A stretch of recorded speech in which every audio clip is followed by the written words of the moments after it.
Hey guys, Ningen here, bringing you another Dragon Ball Z Dokkan battle video, and just in time, I've got everything set up to record again, ready for a new Extreme Z battle to drop. You guys know I always do a little video like this, team building for the event and going over some options, and yeah, fortunately, I got everything set up today. I recorded that video that you guys have probably seen by now of my return. And then, yeah, I realised when looking at the wiki, I was like, oh, damn, this event comes out in, like, the morning tomorrow. So, as usual, this video should be scheduled to go live exactly 12 hours before the event goes up. So, you've obviously got some time to prepare, regardless of your time zone. So, this one is the second ever EZA to have multiple opponents, just like the Father-Son Gallic Gun, Trunks and Vegeta one. I have mixed thoughts about that because it is interesting because it makes it more difficult, which makes going for the higher stages more entertaining. But it does mean we get split rewards, which we'll talk about. So the weakness is the Super Saiyan 2 category, which obviously we'll go over. This one differs to a standard 30-stage EZA in a couple of ways. So you do get the medals for both as you go through the stages. But first of all, you fight Goku for 5 stages, then Vegeta for 5 stages, then you've got the Awakened Goku for another 5, the Awakened Vegeta for another 5, and then is Goku and Vegeta together all the way up to the end, and then up to however far you decide to go. But as you can see, a lot of the time when you get to stage 20, that's when one of the big modifiers comes in for what units you can use, but that isn't the case here. It's before stage 15. Physical units get a 70% damage nerf, so that's super or extreme. So basically you don't want to bring physical units to this event, or if you do, they just won't do any damage. So there is one in particular that you could bring, but obviously we will talk about him in a moment. So basically other than that, you're pretty much all good. SSRs or lower can only do a certain amount of damage. They put that in to stop Devilman shenanigans, but other than that, you're all good. So, you get all the way up to the end, and you get all the medals to EZA, both of them. You get a split amount of orbs between the two. Obviously, for someone like me, this is still really good, because I have both of these units rainbowed already, so this is just 3 extra orbs, and I'm really short on AGL orbs, so that's pretty good. And then you get 5 Kais of each. That is actually still good, because even if you just have both the units rainbow, and you don't have spare copies or anything like that, that gives you enough Kais to get them both to 15, which is perfectly fine. Normal EZAs are good because I think you get 11, which means if you have to use 5 on the actual EZA unit, you still have 6 left over. But that's still pretty good. You might come away with 1 or 2 Kai spare depending on what your box looks like. I've pulled a couple of extra copies of the Goku, I think, so I have a spare Goku ready to use to build up his SA, so I can keep some of these AGL ones. And then there are missions, as usual. Although seemingly there isn't one for... yeah, there isn't one for doing it with the Super Saiyan 2 team within a certain amount of time. So I guess they're being a bit lenient on that, because obviously if you didn't pull the Vegeta, you don't have the Dokkan Fest lead. But yeah, you can get 33 stones in total once you've EZA'd everybody. Well, actually, you only need to EZA one of them to get these. Oh, wait, yeah, no, I should read, because it's right there. So it's actually 36 stones. That's cool, because fully EZAing both of them gives you 3 stones each. So that's actually pretty decent. You're actually technically getting 2 more stones than a normal EZA. So I guess we take that. So right, so let's have a look at the Super Saiyan 2 category. So obviously on Global, the only leader we have is the Tech Vegeta. If you pulled him, then you're laughing all the way through. If not, there are some other options that we'll go over. There's a couple of strong LRs, which we're going to talk about, and some decent units as we go down. Now, the thing I want to highlight is, so physical units obviously get a damage nerf, but also remember the fact that we're facing Majin Vegeta, who's an STR unit, and then we are facing Goku as well, who's an AGL unit, so that makes STR units actually a little bit questionable as well, because depending on what units you have available, and obviously the way the rotations shape out once you get into those last few stages, you don't really want STR units to be taking hits from the Goku, because then you are likely to take a lot more damage. And then there's no one really down here. This is definitely a more restrictive one. I wouldn't be surprised, actually. I didn't go back and look at any videos from when this dropped on JP. But I wouldn't be surprised if this one is a little bit easier in general than some of the other ones, because the teams that you get to pick from are a little bit more restricted, which is good that they only made it so physical units are affected, because in some EZAs they pretty much cancel out like 3 whole typings, whereas in this one it's only 1. So obviously Vegeta is the main leader. Like I said, if you have him, you're going to be all good, because it's a 170% across the board leader skill. He'll transform, like even in the later stages, if you just focus on taking down one person first, like for example the Vegeta, take him down and then you'll only be left with the Goku, who's AGL. This guy will transform and then he will absolutely lay waste to the AGL Goku. Or of course you can take out the Goku first, because as long as you can pick up 3 orbs, this guy is effective against all types, and then 6 orbs, he guards all attacks, so it doesn't actually matter which enemy you're facing. But obviously for convenience, it's probably easier to save the Goku, because then you don't need to worry about how many orbs you get. This guy will just absolutely destroy him.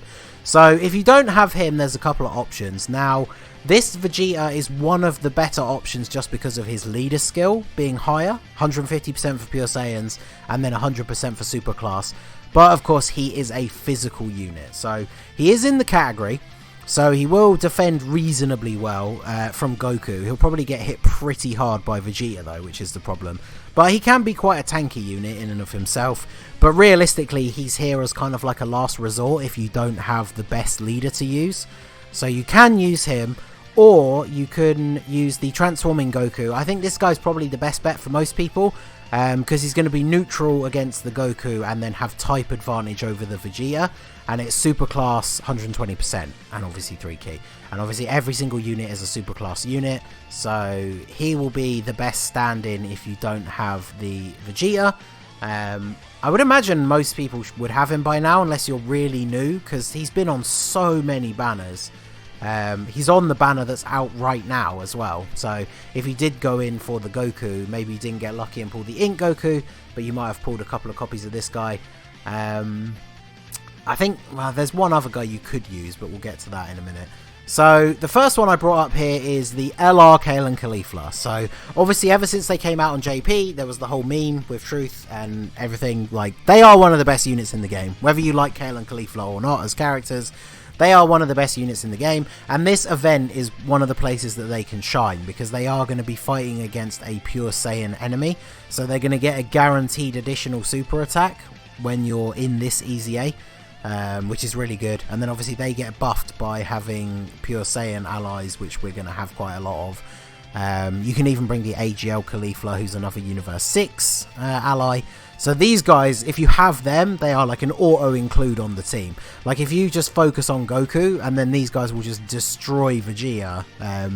So some very good combos. A lot of this team is AGL, just to say, because obviously we want that type advantage over Vegeta, neutral to Goku. And then there's not a huge amount of tech units that are really that great on the category. Like, I mean, look at this. Like, we got the Vegeta, then this guy's a support unit, I think for tech units only. The Carba's a decent free-to-play option. These guys not so much. This guy, when he gets his EZA, would be pretty useful, which is coming out the same day, actually. So you could do the Extreme Z area. Actually, I could be wrong, because only one of them comes out, and then it's, I think we have to wait till the other ones come out. So one of the Gokus gets an EZA tomorrow. It might not be the tech one. But yeah, so these guys, if you have them, obviously they're going to be insane. I haven't shown their TUR because I don't think many people outside of Mega Whales probably have them and their TUR. But obviously the TUR is really good to use as well. And then we have the AGL Caulifla. I just threw her in to mention. She'll be a really good link partner with the LR. Plus she'll be useful here. She has the high chance to dodge. She can counter super attacks. She doesn't have a lot of defense, but I mean, she got me through the mono AGL Super Battle Road back in the day. She's pretty decent, and like I said, she links really well with the LR. So if you're bringing the LR, you can definitely consider bringing her. And even if you don't have them, she's a pretty decent option. Like if you're using the Vegeta as a lead, for example, the physical one as a stand-in leader, she is a Pure Saiyan, so she gets that full leader skill. So she'll be pretty decent. She's got a decent link set and everything, so she's pretty good. Then we got this guy. So this is the other guy I was talking about in terms of the leader skill. So the Kamehameha category, there's not a good way to cross-reference categories on the wiki, but if we open it up, there will definitely be some units on here that are in the Super Saiyan 2 category. This guy, although again STR units maybe not the best thing to bring. Having a quick scroll down, there's actually not as many as I thought. Well, this guy of course is, and you know, while you can use him as a stand-in leader, you can obviously run the Gohan who has a better leader skill, and then bring this guy. He's in there, he's an AGL support unit. I mean, there's definitely options, like the Super Saiyan 2 Gokus that are getting their EZAs are in there, so you probably could make a team out of it. And then I would say, if you can't make a full Super Saiyan team, obviously Kamehameha still has some really strong units that, as long as they're not physical, will still do relatively well in this event. Although obviously ideally you want to stick to Super Saiyan 2 category units as much as possible. So he's a decent stand-in, but then even if you're not using him as a leader, he's going to be really good on the team. He obviously infinitely stacks defense, and once you get to the higher stages, especially because we're fighting 2 enemies, then the EZA is probably going to go on for a few turns, so that gives him a chance to stack up, and he'll be very, very good defensively. Obviously on this kind of team build or anything, you're never going to get him to transform, but that doesn't really matter. So he'll be very strong. I'll probably include him on my team. Then we have the actual Goku from the other banner. So if you got super lucky and you pulled both of them, you can run the Vegeta as the leader and then run this guy on the team. Because again, he could transform later into the fight, but before he transforms, he is going to link up slightly better because the team is more prepared for battle focus than it is over in a flash focus. And yeah, just like the Vegeta, both of these cards very, very good, very solid units. I know a lot of people probably didn't summon them for them much outside of the discount steps, but if you do have them, they will probably make this event very good. Because obviously In is neutral to both guys, so at least neither of them have type advantage over him. And he's going to be able to hit super hard. And obviously if you can actually run him on rotation with the Vegeta, and once you take out the first person, they'll both transform in the next turn, and then it will just be GG for whichever one is left over. So if you do have the Goku, I mean obviously even if you pulled the Goku and not the Vegeta, you can't really use him as a leader for this EZA because of his leader skills, but you absolutely would want to put him on the team if you have him. He's going to be very, very good. Then we have this Vegeta. So obviously on global he has his EZA, so he is a defensive wall. He gets 90% defense from his passive, additional 15 with each attack received up to 60, and then when he supers he gets 30% for 6 turns, which because it's 6 turns it means it stacks. So once this guy's supered like 2 or 3 times on top of all of this, and probably been hit a couple of times as well, he's just not going to take any damage. And again, because he's AGL, that's kind of the focus. If you're building a very AGL strong team, just focus on getting rid of Goku straight away, and then Vegeta can't do damage to you. I mean, I guess either strategy works. You can focus on nuking Vegeta out of there as quickly as possible, and then you only have one enemy.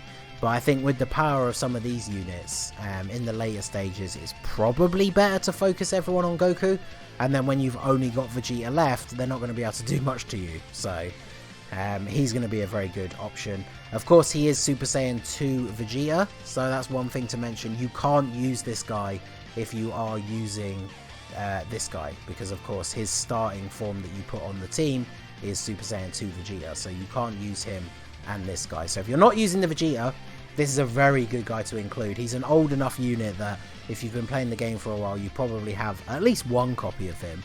And then we got his EZA quite a while back, so he's actually very decent. Then we have this Goku. So the actual Goku who's getting his EZA, that's why I've left it on the Before Z Awakening tab. He's still decent. He raises his defense, does supreme damage, but he's an orb changer that can give you a huge amount of healing with his orb collection, which in an EZA is really useful because obviously you can't use items. Unfortunately, the Vegeta who's getting the EZA is not as good of an option because he's STR, so he's going to take a lot of damage from the Goku. You could still use him though, because obviously he is in the Super Saiyan 2 category. But yeah, I think the Goku's definitely the better one out of the two. Plus, of course, if you do use this Goku, you have the option of, as you go through the stages and get the medals, you can keep backing out to the actual team like menu and awaken this guy up through the steps of the EZA. Because then by the time you get to stage 30, this guy's going to be at what, like super, like level 130, max super attack like 13 or 14 or something like that before you get to the very end. So if you don't have a spare copy of him that you need to feed in, and you're just using the AGL Kais that the EZA gives you, by the time you get to stage 30, you can have this guy at like level 135, 14 SA, and he's actually going to be very useful. And then once you beat that final stage, you can give him his last stage of EZA. So he's a decent option as well. But again, just like the new Vegeta, you can't use this guy if you are bringing the new Goku. So if you have the new Goku, I imagine he's probably quite a lot better to use than this guy. And then one last option. We did see him previously because he's on the Kamehameha category. I put this guy on there. I'm not like too fussed about bringing supports when it comes to EZAs. You guys know I've said before many times, when I like to build my teams for normal events and stuff, I like to have support units on the off rotation pretty much all the time, and the fact that we have some proper top tier ones now makes that a very good actual way to build your teams. EZAs I don't normally worry as much, but this guy is a good one to bring because he's on the category. He's obviously, again, an AGL unit, so neutral to Goku, type advantage over Vegeta, but he's a support unit for AGL types, and STR, but we're probably not bringing any of those. But because a lot of the team is AGL, we can just have him floating in the third slot as a support unit, and he's going to give them all 2 key and 25% attack and defense. So you think about like when he comes onto rotation with like the LR Gohan or LR Kale and Caulifla, it's just going to allow them to deal even more damage and just tear through these guys. So those are some of the main picks that I've gone for. Obviously looking through the category, as I always say, one of the best things to do is go into your own box and just filter by Super Saiyan 2. Try and have a look through and see who you have and who has like the relevant sort of leader skills. If you don't have the Vegeta, again I recommend this Goku, or a push this Vegeta if you don't have the stand-in leads. STR units we didn't really cover any because they have type disadvantage to Goku. But like this Gohan's pretty decent, he can hit pretty hard, and he doesn't share the name with the LR. Obviously the Int LR Gohan is on here, and he'll be able to hit insanely hard, but he can't really take hits very well. So you could use him to clear through the first, like, I don't know, 15 to 20 stages maybe, like fairly quickly. But once you get to the higher stages, he will definitely take quite a lot of damage. But I mean, you never know. I might try him out when we do the EZA. He could still be good all the way up to the end, just as a huge damage dealer. And then Majin Vegeta I didn't really cover. Maybe I'll try him out as well. The problem with like the older LRs like Majin Vegeta is the fact that he doesn't really have any defense. Like his passive is literally just that he gives himself an attack boost when supering. So he doesn't have the best defense, even though he's an LR. Like if you have him rainbowed, he only has 15,000 defense, which for a rainbow LR is maybe not as high nowadays as we might think. But I mean, he could still be pretty good. Like if you get his sweet spot like 17 key to get the single target super attack, if you just do that on Vegeta like in the first turn or two, he's going to destroy him. And then of course if you can get him 18 key, the final explosion is going to hit both of them. So he could actually be pretty good. It's just the fact that he has no defense, and I like to make these team build guides not only able to complete the 30 stages, but a good enough team that you could continue past stage 30 if you wanted to. And so units that don't have the best defense are probably not the best options to bring. Kind of same with this Goku, we didn't really talk about him at all. Again, he's an older unit that some of you might have from various different banners, but again, he doesn't have any defense, so I almost feel like there are certain other units that are not in the Super Saiyan 2 category who it would just be better to bring than like a bad Super Saiyan 2 category unit, if that makes sense. So, but anyway, obviously the full category list is up on the wiki. You can filter your box by the category. Of course it's not going to load, there we go. Actually, let's double check while we're here. Let's see which of the Gokus is actually getting the EZA straight away. So upcoming. Okay, yeah, it is the tech one. So the AGL one we have to wait a week, and then the physical one is a week after. So the tech one is getting his EZA through the Extreme Z area when this Majin Vegeta and Angel Goku EZA goes live. They go live at the same time. So if you do this guy's EZA, I was going to say EZA area. I guess technically it's just EZ area. But yeah, if you do this guy's Extreme Z area first, Then he raises attack and defense for 1 turn, does immense damage. He gives all allies Ki +3. He gets additional attack and defense performing a super attack, and then he gives... Oh, he gets an additional 30% per Super Saiyan 2 category ally attacking in the same turn, self-exclusive. So he gets 60% if you're running a full Super Saiyan 2 team. So he could be good. I think he's probably the worst of the 3 because the other 2 actually give support to Super Saiyan 2 allies, whereas he gets the support for himself from the Super Saiyan 2 allies. But if you're struggling for a 6th unit, you could go ahead and knock out the easy area and then add this guy into the team. So he could be an option for you. So there you go, there's quite a few options here. As always, let me know in the comments down below if you have any further questions. If you're missing a lot of these units and you need advice, feel free to ask in the comment section or join my Discord. We have team building sections in there and everybody there is nice and friendly and helpful. So there we go, that is going to be it for the video, guys. This has been the Masked Ningen. Smash that like button, subscribe to the channel if you are new. You can follow me on Twitch or join my Discord, the link is in the description below, and I will see you all again soon. Have a good one.